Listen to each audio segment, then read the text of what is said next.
Hello friends, मैं चिराग, journalist का student. आज मैं आपको मिलवाता हूँ पैरालंपियन प्लेयर अरविंद मलिक जी से। आप भी स्पोर्ट्स में करियर बनाना चाहते हैं, ये इस वीडियो को जरूर देखें और उन दोस्तों को भी सेंड करें जो स्पोर्ट्स में जाना चाहते हैं। आपके आपको और आपके सभी दर्शकों को नमस्ते। मैं पैरा एथलीट अरविंद मलिक और ये हमारे पुराने साथी हैं चिराग, जो हमारे जूनियर एथलीट खिलाड़ी ये आज हमारा इंटरव्यू ले रहे हैं। धन्यवाद भाई। अब अरविंद जी से पूछते हैं कि आपकी स्पोर्ट्स जर्नी के बारे में बताएं और स्पोर्ट्स में अच्छा करियर कैसे बना सकते हैं।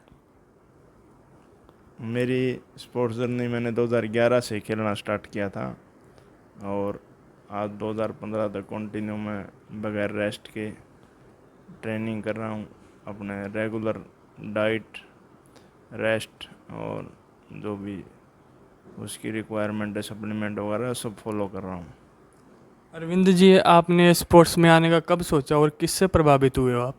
मैं 2011 में पहली बार स्पोर्ट्स में एंटर किया था मैंने, और उसके लिए जैसे विजेंद्र बॉक्सर जो उनसे भी बहुत प्रभावित था, लेकिन एक हमारे सीनियर खिलाड़ी थे, उन्होंने मेरे को मोटिवेट किया भाई स्पोर्ट्स में आओ और डिस्कस थ्रो करो, क्योंकि उन्होंने मेरे को प्रभावित किया कि भाई आप स्पोर्ट्स में आओ, स्पोर्ट्स में अच्छा आपका शरीर है, करियर आप बना सकते हो, इसलिए मैं आया। आपने जब गेम स्टार्ट किया था, स्टार्टिंग में आपने किस किस चुनौतियों का सामना करना पड़ा? जैसे हर ग्राउंड पे होता है, फैसिलिटीज़ की कमी थी, कोच नहीं थे भैया आपको जो प्रोफेशनली वो आपका इवेंट को सिखा सके। एथलेटिक्स में वैसे 25 इवेंट होते हैं, तो 25 इवेंट की हर गेम की अलग टेक्निक है, हर इवेंट की अलग टेक्निक है, लेकिन 25 के 25 इवेंट के लिए एक ही कोच होता है। तो वो थोड़ा सा वो कोच नहीं था हमारे पास जैसे डिस्कस के, तो ये मुख्य थी। जैसे वेट ट्रेनिंग वगैरह के लिए है वो नहीं था, और उसके बाद जो आपको एक लेवल पर जाने के लिए ज़रूरत होती है, जैसे मैश्योर वगैरह, फिजियो है, अगर इंजरी होती है तो उसके रिहैब के लिए फिजियो वगैरह भी नहीं है, अभी भी नहीं है, वो तो आपको बाहर ही जाना पड़ता है। आपकी डिस्कस थ्रो में रुचि पहले से ही थी क्या? आपको डिस्कस थ्रो में जाने के लिए किसी ने कहा था? मैं जैसे 2011 से स्पोर्ट्स कर रहा हूँ, तो मैं स्टार्टिंग में कुछ महीने मैंने शॉर्ट पुट थ्रो किया था, तो बाद में हमारे जो सीनियर खिलाड़ी थे जिन्हें मेरे को स्पोर्ट्स के लिए प्रेरित किया था, उन्होंने मेरे को बताया कि भाई आप कौन है वो सीनियर खिलाड़ी? उनका नाम, वहाँ हाई जंपर थे, उनका नाम है चूड़ियाराम, जो कैथर डिस्ट्रिक्ट से हैं। तो इधर वो साई में थे, प्रैक्टिस करते थे हिसार साई में, गिरी सेंटर में। तो उन्होंने मेरे को बताया कि भाई मतलब आपकी बॉडी स्ट्रक्चर, हाइट वगैरह, हाथों की लेंथ, तो बॉडी को देख के उन्होंने थोड़ा सा मेरे को आइडिया दिया था कि भाई आप डिस्कस करो, उसमें आप अच्छा कर सकते हो। और फिर मेरे को भी उसमें बहुत मज़ा आने लग गया, उस स्पोर्ट्स को मैं इंजॉय करने लग गया। अब तक मैं उस चीज़ को फील करता हूँ, उसकी रिलीजिंग, उंगलियों से निकलना, रोटेशन, हर चीज़ को मैं फील कर सकता हूँ अभी भी। इंडियन स्पोर्ट्स को कैसे अच्छे लेवल तक ले जा सकते हैं? जैसे हम इंडियन स्पोर्ट्स की बात करें तो इसमें हर स्पोर्ट्स आता है, हर इवेंट आता है, तो जैसे उसके लिए एक बेस होना चाहिए, बेसिक वो होना चाहिए कि वैसे स्कूल स्तर से स्पोर्ट्स का ध्यान दिया जाए। जैसे स्कूल में पीटीआई वगैरह होते हैं, उन उनकी जिम्मेवारी बनती है कि भाई खिलाड़ी को निखारें। स्कूल में कोच भी होना चाहिए एक, जैसे किसी एक इवेंट का या एक स्पोर्ट्स का, जो बच्चे की प्रतिभा पहचान सके। और जैसे एक जो बेस लेवल पे ना अच्छी फैसिलिटी होनी चाहिए भाई, इस तरह का टारगेट करके चलना चाहिए कि भाई इस सेंटर में जो खिलाड़ी प्रैक्टिस करेगा उसको ओलंपिक में मेडल जीतना है। इस तरह की सोच, मतलब फैसिलिटी मिलेगी तो हम अच्छा मतलब मेडल वगैरह जीत सकते हैं। जैसे वर्ल्ड में बहुत सारे, मतलब कई कंट्रियों में ओलंपिक ट्रेनिंग सेंटर हैं, एक एक कंट्री में कई ओलंपिक ट्रेनिंग सेंटर हैं, तो इस तरह के हमारे कंट्री में होने चाहिए ओलंपिक ट्रेनिंग सेंटर, जहाँ पर अच्छे एथलीट हैं जो उनको अच्छी फैसिलिटी मिले। और हर प्रकार की सुविधा मिले तो वो मेडल जीत सकते हैं। और हमारे पास अभी भी बहुत ऐसे खिलाड़ी हैं जो ओलंपिक मेडल जीत रहे हैं और जीत भी जा सकते हैं। आजकल के युवा नशा की तरफ जा रहे हैं, उनके लिए आप क्या कहना चाहोगे? मैं उनके लिए यही कहना चाहूँगा, ये भाई नशे को छोड़कर पढ़ाई करो, स्पोर्ट्स करो और एक्टिविटी करो, लेकिन इससे अपने आप को दूर रखो, अपने आप को व्यस्त रखो। और समाज की भी बहुत ज़रूर मतलब जिम्मेदारी है कि वो उनको ऐसा माहौल दे कि वो नशे की तरफ न जाएं, अपने बच्चों की परवरिश अच्छे से करें और एक अच्छा एनवायरनमेंट दें, खेल का दें, पढ़ाई का दें, या और किसी भी चीज़ में उनकी रुचि है, घुड़सवारी वगैरह, फार्मिंग है, कुछ भी करो लेकिन नशा मत करो। जैसे आप जैसे कोच ट्रेनिंग कराते हो ग्राउंड पे, किस डिफ़िकल्टी का सामना करना पड़ता है ट्रेनिंग के दौरान?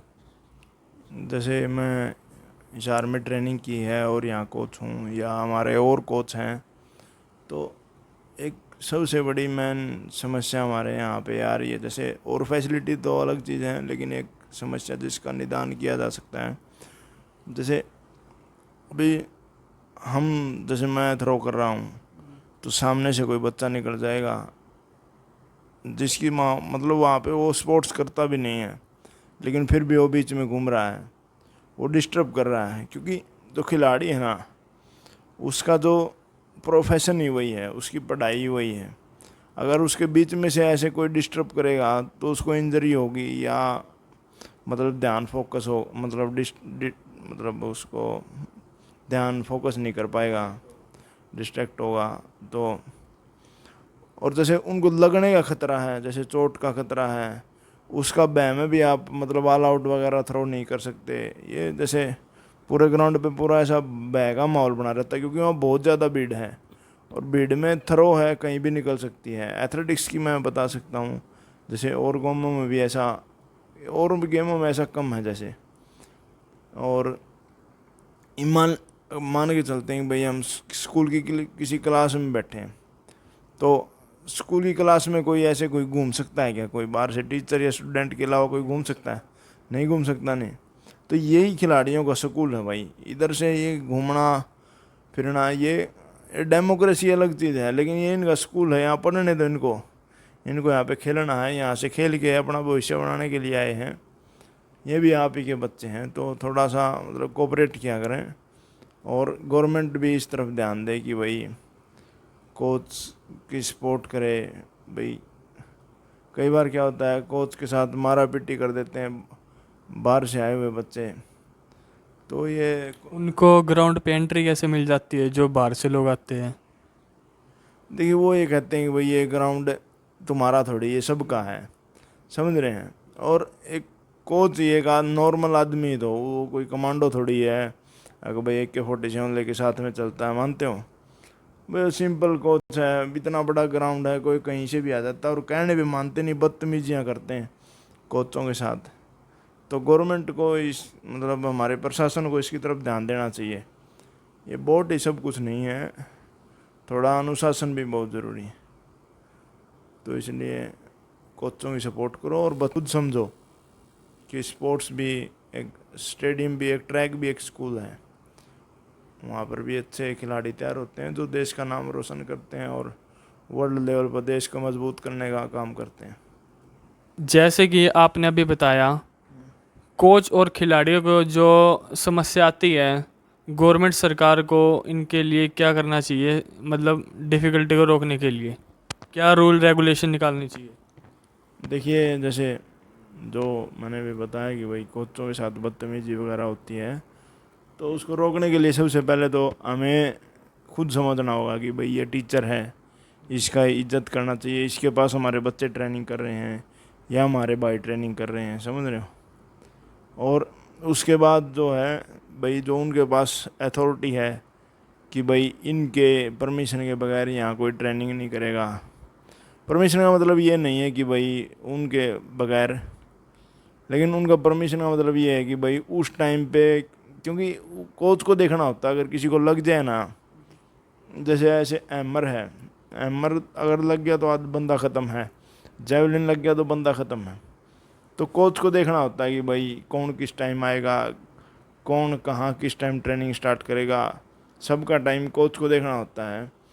तो कोच की परमिशन के बगैर वहाँ एंट्री अलाउड नहीं होनी चाहिए। जैसे बाहर फॉरेन में होता है, वहाँ पे कोई ऐसे नहीं घूम सकता भैया, कोई भी है या कुछ भी है, तो कोच की परमिशन से ही जाना चाहिए। अगर वहाँ पे फिर भी मतलब लोग नहीं समझ रहे और लोग नहीं मान रहे, या मतलब शरारती तत्व आ रहे हैं, घूम रहे हैं, तो प्रशासन को इसके लिए कार्रवाई करनी चाहिए, या तो कोई पीसीआर वगैरह खड़ी की जाए भाई, ताकि जो उस टाइम पे मतलब वो अड़चन न पैदा करे या कोई दंगा फसाद न करे और खिलाड़ी अपने शांति से ट्रेनिंग कर सकें।